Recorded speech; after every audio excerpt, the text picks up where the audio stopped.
Welcome. The Cat in the Hat is back again, and they're going to be talking about Mecanum Wheels. If you've got questions, please enter them in the Twitch tab. Take it away. Hi, we're team 10273. The Cat in the Hat comes back. I'm Grayson, and I'll be presenting with Matt. Here's our contact information. If you need it, you can take a picture of that or write it down. It will be on the last slide as well if you miss it. And here we go. Okay, so what we're going to cover in this presentation, we'll talk about what Mecanum wheels are, why you would want to use them, how to use them, what different types of Mecanum wheels are available, and getting started actually using them.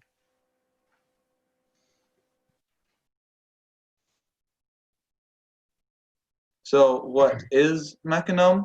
So Mecanum wheels are the wheels you can see on the screen. They have rollers around the outside that are tipped at a 90-degree angle. These wheels are called a holonomic drive, meaning they allow movement in every direction, and soon you'll see why they can. Okay, so the way that a Mecanum wheel works is with the rollers angled at a 45-degree angle. It basically, when you rotate the wheel, each individual wheel wants to move at an angle instead of just straight forward or back. So the way that you translate that into your drivetrain to go straight forward, for example, you can see on the pictures there, with the wheels going forward, they'll actually go at an angle towards each other, and then that angle actually cancels out, so then it ends up just going straight. Similar with like strafing, it would just be the left and the right. Instead of forward and back, they're going left and right towards each other. The angles get canceled out again, so then your net direction is just to the side. Turning, rotating your robot, it's just like a normal drivetrain. So one side forward and the other side backwards, and that'll rotate it.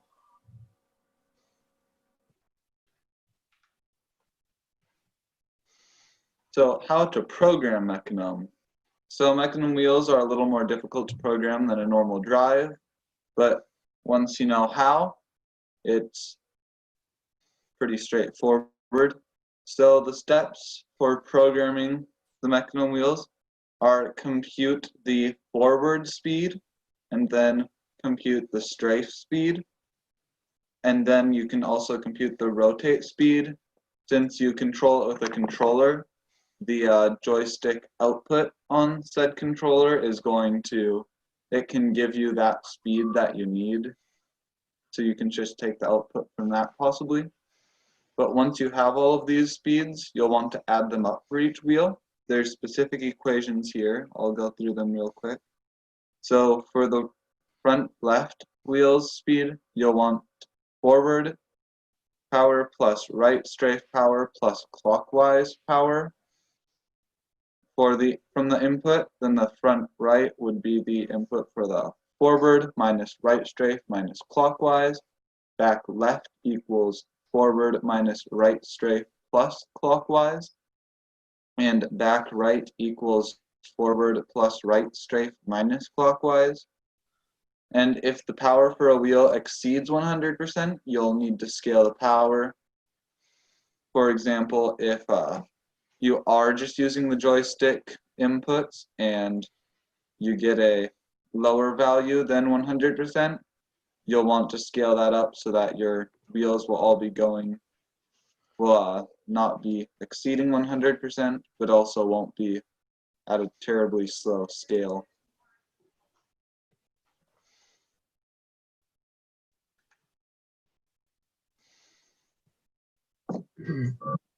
Okay, so advantages to using Mecanum wheels. It allows you to strafe side to side. You can easily maneuver around the field to pick up game elements, or also makes defense easier. or maneuvering around other robots. So that all fits into, like, you have better agility, you can move around the field faster. You can still turn, you can actually turn better than with a 4-wheel drive or a 6-wheel tank drive because with the rollers on there, the wheels actually slip more, so there's less resistance when you're trying to do, like, say, a 360 or something. Also, there's a lot to learn. You can learn a lot more about the mechanics behind the Mecanum wheels, also programming. There's a lot there to learn too. So. The disadvantages to Mecanum wheels, they do have less traction, which means other teams can push you easier, and you can't push as hard against others, which is mostly defense related if you're playing defense or a team is pushing you to play defense. But it is also slipperier on a ramp. So depending on the game for a certain year, it could make it harder to navigate. Mecanum wheels also make it more difficult to sense distance accurately because the rollers slip while you're moving, so the rotations of the wheel don't equal distance moved. Though you can bypass that and get an accurate distance using odometry wheels, which we'll talk about on the next slide. Mecanum wheels are also slightly more difficult to program and can't go over obstacles as easily. Plus, you'll need a balanced weight across all 4 wheels.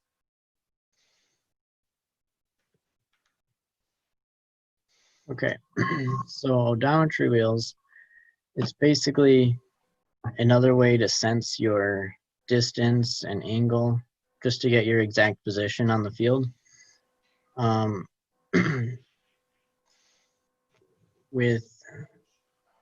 Because of how much the Mecanum wheels slip, odometry wheels can help a lot with getting the accurate measurements that you otherwise wouldn't have.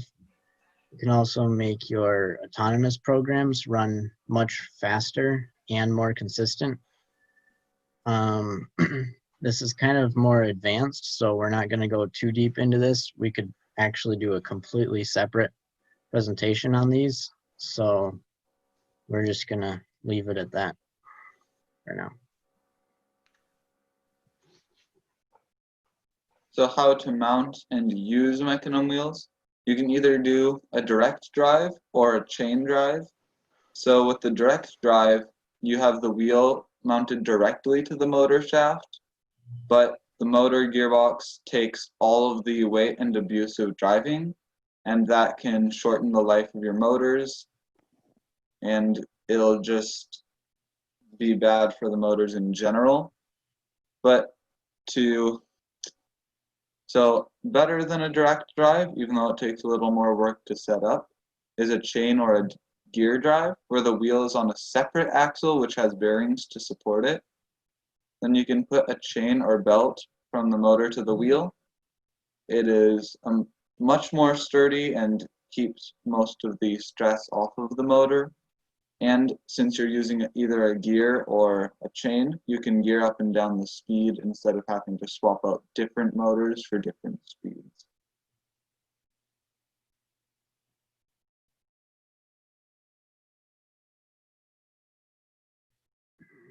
Okay, so one of the things you need to be really careful about with Mecanum wheels is to make sure you have them mounted right. You want it so that each roller, when they line up across your robot, it needs to form an X from the top of the robot. When you're looking at the bottom, it's actually going to be the opposite. It's going to form an O. So the left and right labels on each wheel don't go with the side of the robot. It has to do with the direction that the rollers are slanted. So that's just something to watch out for. We learned that the hard way. Now we will get into some of the different types of Mecanum wheels you can get. There are many different styles and brands and designs, and we'll take you through the ones that we recommend for most situations. So these are the AndyMark standard Mecanum wheel. They use bushings for rotation. They're mostly plastic parts and have low strength. They're rated for 50 pounds on a set of 4, but they are $77 for a set of 4 without being very strong, and the bushings aren't super smooth. So we do not recommend these. Okay. AndyMark HD Mecanum Wheel. They have bushings inside the rollers. They're higher strength because they have the 2 plates. That makes them able to withstand a lot more weight, 200 pounds per wheel. They are a lot more expensive at $225 for a set of 4. You can get them into multiple sizes. 4-inch is usually a good size for FTC robots. These are pretty solid wheels and they will work, but because they use the bushings in the rollers, they don't roll as smoothly as some wheels. So that can lead to draining your battery faster or not being able to reach as higher of speeds, especially when you're strafing.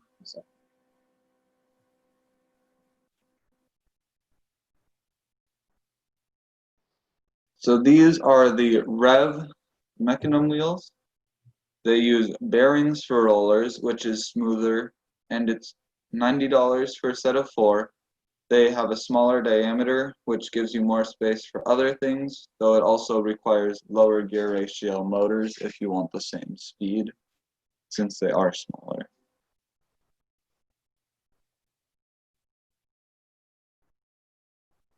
Okay, the Vex Mecanum wheels, it's similar to like the first wheel we showed with the split roller design. Makes it not as strong, not as sturdy. And if you use these, you'll want to use like a 3D printed adapter so that you can use a more standard motor shaft as your axle instead of having to use the square 1/4-inch shaft.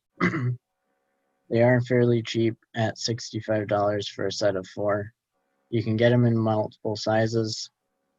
We wouldn't really recommend this except for really lightweight robots. Again, that's because of the split roller design. It doesn't have the 2 plates on each side, so it can't support a whole lot of weight.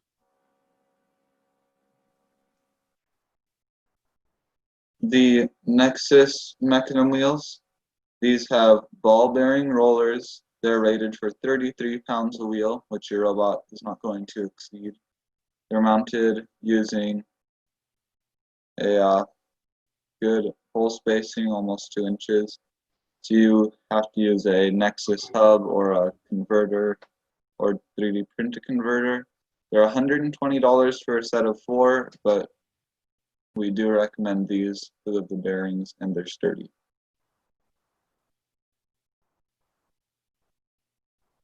And the GoBilda wheels, these are actually the wheels that we prefer.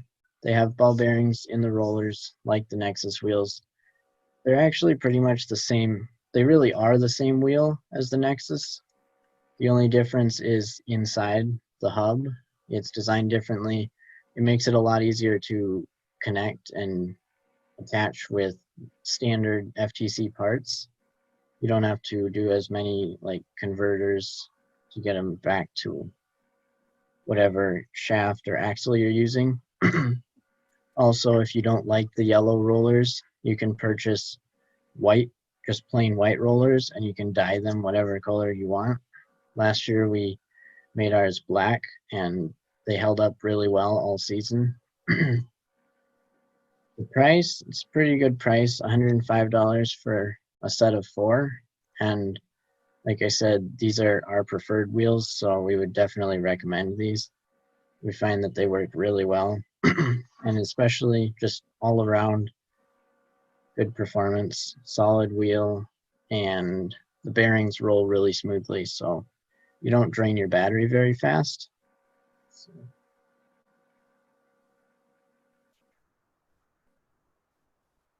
The last choice is 3D printed or custom Mecanum wheels. There's designs available on Thingiverse, and you can design your own, but it's tricky to get the right curve on the rollers. For relic recovery, we 3D printed the Mecanum wheels for our intake on this in that picture. We did break some arms though, so we used them for our intake so that they could draw blocks in and bring the blocks up. But 3D printing Mecanum wheels for a drivetrain isn't really recommended because they're a lot weaker than the other choices. But that is a choice if you need it for an intake or another mechanism on your robot.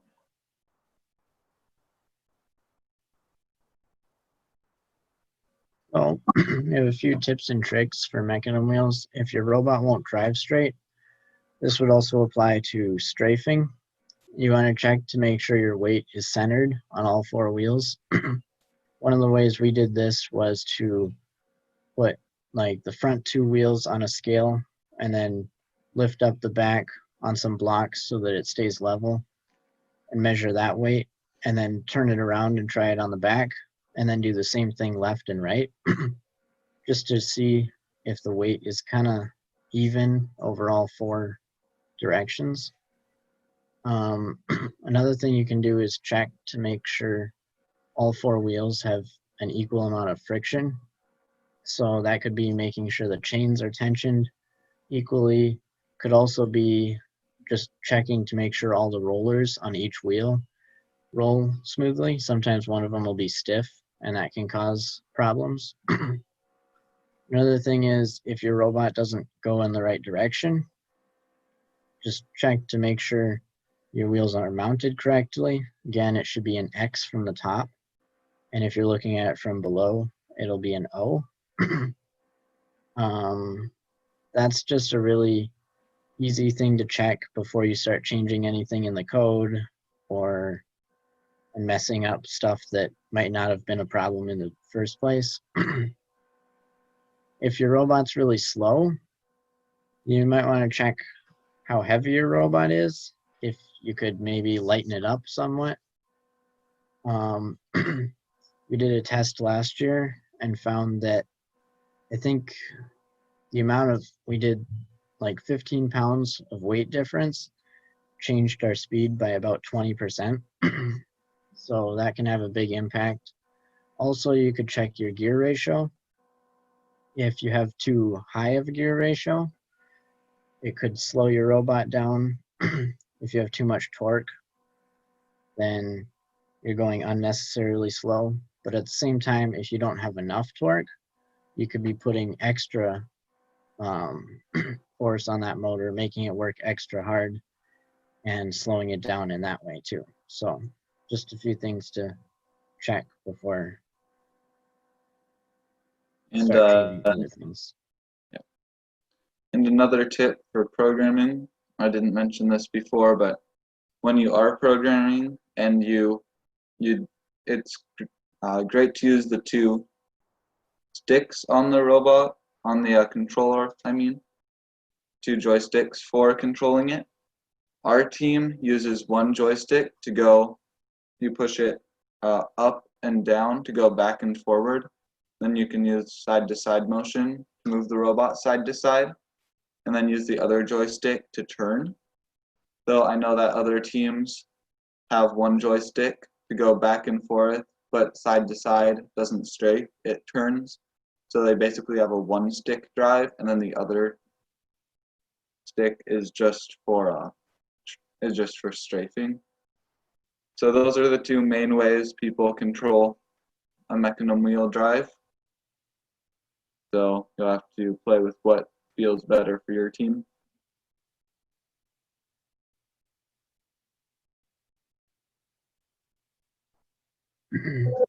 Okay, so we will be hosting a robot in 2 weeks. It'll be virtual. It'll be on September 26th. If anybody any teams want to join us, each team will run about 3 to 4 matches, and at the end we'll have an elimination round. It'll be streamed on Twitch. Your robot doesn't have to be that great. A lot of teams just have their drivetrain from the previous year. That works really well for robot in 2 weeks. If your robot can move, great. There's a lot you can do with just pushing stuff around, especially in the first 2 weeks. So if you want to sign up, you can contact us. Our information will be at the end of this slide, also in the beginning if you want to rewatch this presentation. So yeah, you can contact us with any questions or sign up.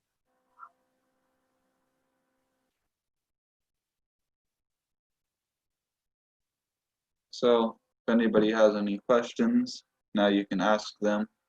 I believe you can just ask them directly into the Twitch chat, and then we can get those, answer them for you.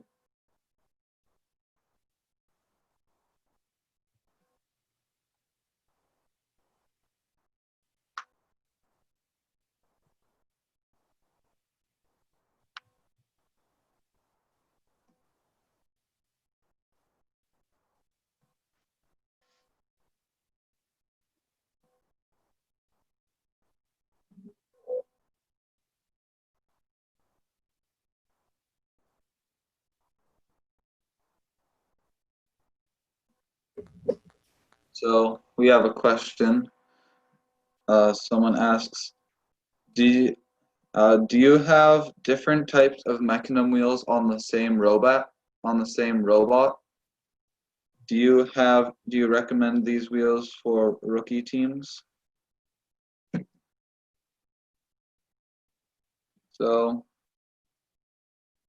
our team hasn't had the same types of Mecanum wheels on the same robot, though we used to use a one type and then switch to the GoBildas, but we haven't used the different types on the same robot.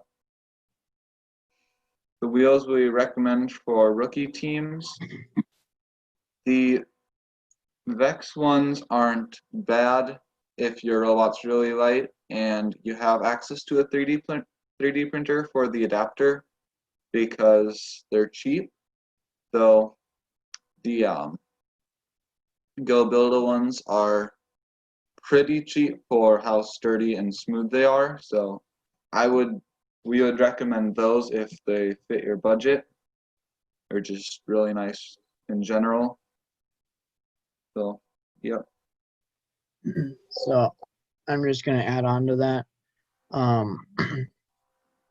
Depending on the skill level of your team, you might want to stick with just 4-wheel or 6-wheel drive.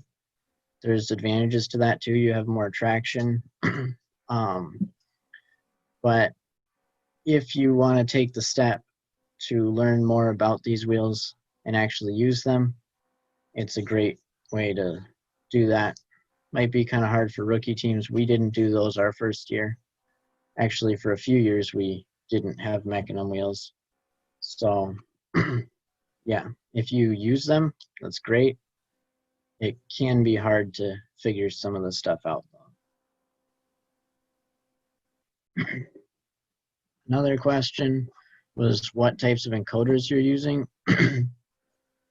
I'm going to assume this is for the odometry wheels, right?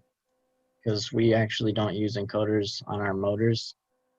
We're using the Rizw encoders. I don't know the exact part name, but it's a Rizw encoder with a 1/2-inch hex in the middle for your shaft to go through.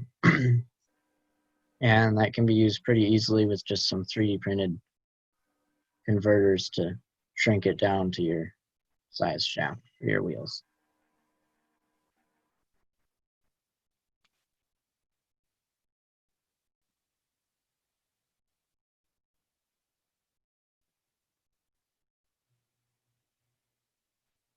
So another question from Elkin Lord. What has been the coolest thing that you have done with Mecanum wheels? I'm not sure what coolest thing is exactly. This last year was really nice with the wheels, with putting stones on the foundation, because we could strafe to line up, so that was pretty cool. one of the coolest driving things is Matt on the teaser video actually drove diagonal while spinning, and that was pretty impressive. That was cool. But Something I'll probably never be able to do again without more complicated programming, which we don't have currently. Yeah.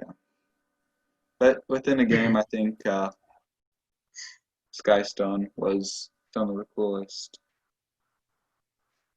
ways we've used Mecanum.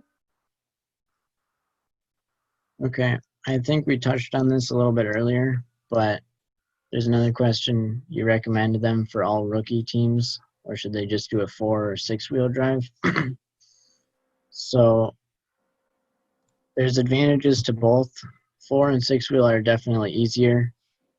We didn't switch over to Mecanum wheels until actually just a few years ago. So I think, was that 2 or 3 years that we didn't have Mecanum wheels? So if you're ready to take that next step to jump into more programming and a little more complications in the mechanical design, then Mecanum wheels can definitely help. It also would depend on what the challenge is for each season. So. So how can you accurately strafe to line up something, like for stacking? And so for this, in your programming software, you can program in a slow button. So then when you're holding that button on your controller, like I think ours is A or B or something, you can actually hold that down and then your robot will move slower and it'll just reduce power in programming. That's really useful for lining up so you don't overshoot. So that is the main way you can line that up. Also drive practice. A lot of drive practice is really helpful for lining up and controlling the robot.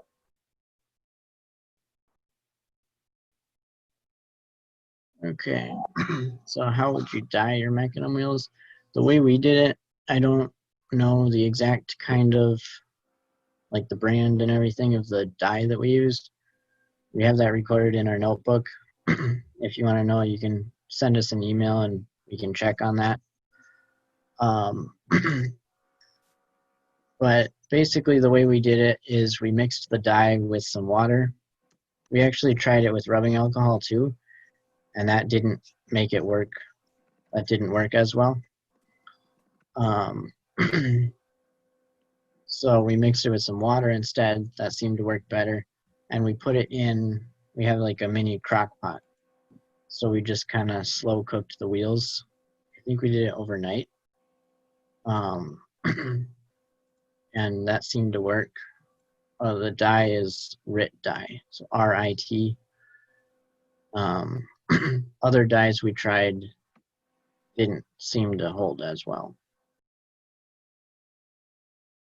One of the things you want to be careful though is to make sure when you have your rollers in the crock pot, you don't want to let it get too hot because then your rollers will actually start to crack. We had that happen to a couple of those. Thankfully I think we had extras. We had enough to fill out our wheels.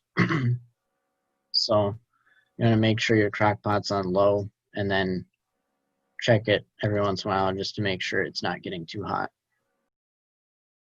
Thank you, Cat in the Hat. That was a fantastic presentation.